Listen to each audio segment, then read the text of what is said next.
warahmatullahi wabarakatuh. Perkenalkan, nama saya Dwining Syarifin dari kelas C, jurusan Ilmu Ekonomi, Fakultas Ekonomi dan Bisnis Universitas Negeri Gorontalo. Baik, di video ini saya akan melakukan uji heteroskedastisitas. Uji heteroskedastisitas adalah uji yang dilakukan untuk mengetahui apakah terdapat ketidaksamaan variabel residual atau error term pada model regresi.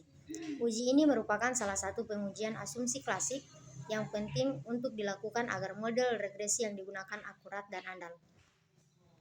Heteroskedastisitas dapat disebabkan oleh beberapa faktor, yaitu seperti variasi dalam skala pengukuran, model yang salah spesifikasi, atau variasi dalam pengamatan.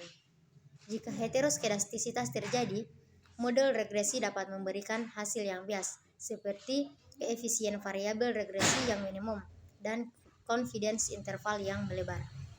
Uji heteroskedastisitas bertujuan untuk menguji apakah dalam model regresi terjadi ketidaksamaan varians dan residual pengamatan ke pengamatan yang lain. Dampak yang akan terjadi apabila terdapat keadaan heteroskedastisitas adalah sulit mengukur standar deviasi yang sebenarnya, dapat menghasilkan standar deviasi yang terlalu lebar maupun terlalu sempit. Jika tingkat error dari varians terus bertambah, maka tingkat kepercayaan akan semakin sempit. Untuk mengatasi heteroskedastisitas dapat dilakukan dengan metode transformasi variabel, WLS, dan penggunaan variabel dummy. Berikut saya akan menampilkan pengolahan data saya tentang menguji heteroskedastisitas pada aplikasi SPSS.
Di sini saya sudah membuat hasil interpretasi uji heteroskedastisitas dalam bentuk Word.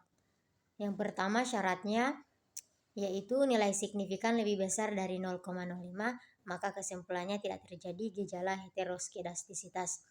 Kemudian nilai signifikasi lebih kecil 0,05, maka kesimpulannya terjadi gejala heteroskedastisitas.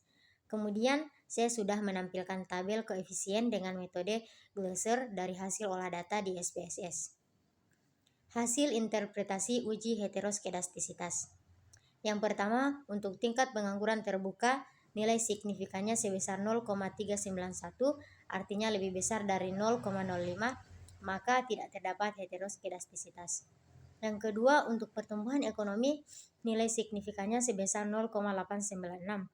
Artinya lebih besar dari 0,05, maka tidak terdapat heteroskedastisitas. Yang ketiga, untuk rata-rata lama sekolah nilai signifikannya sebesar 0,889. artinya lebih besar dari 0,05, maka tidak terdapat heteroskedastisitas.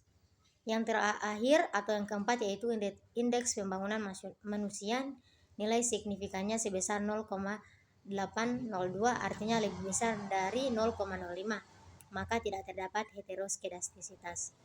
Maka dapat disimpulkan dari interpretasi di atas, untuk tingkat pengangguran terbuka, pertumbuhan ekonomi, rata-rata lama sekolah, dan indeks pembangunan manusia terhadap kemiskinan tidak terjadi heteroskedastisitas. Kemudian di sini saya juga sudah menampilkan tabel scatter plot. Maka hasil dari uji heteroskedastisitas grafik scatter plot memperlihatkan bahwa titik-titik menyebar secara acak serta tersebar baik di atas maupun di bawah pada angka 0 pada sumbu Y. Artinya tidak terjadi heteroskedastisitas pada model regresi, sehingga model regresi layak dipakai.